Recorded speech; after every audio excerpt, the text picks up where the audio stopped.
Hello, my YouTube friends. Dave Wilson here. I just wanted to do an update on this. I'd mentioned in my last video a puzzle I'm printing for our granddaughter. My wife found this a couple years ago, and we printed it for our granddaughter's 3 now. And then one that's going to have her first birthday coming up, so she wanted to print another one for them or for her. We modified this one a little bit. My wife suggested we put the names of the animals on. See if I can focus on this.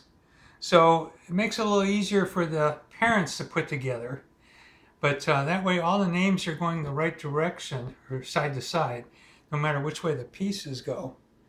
But it took quite a while to print, but luckily I had 3 printers to print on. I'm trying to put some bananas in here for scale.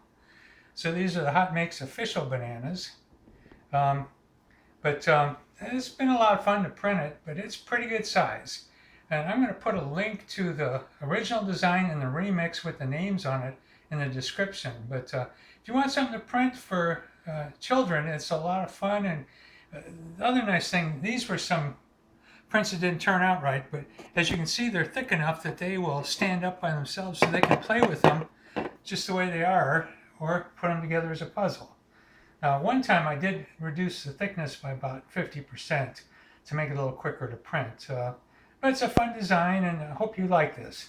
Thanks for watching.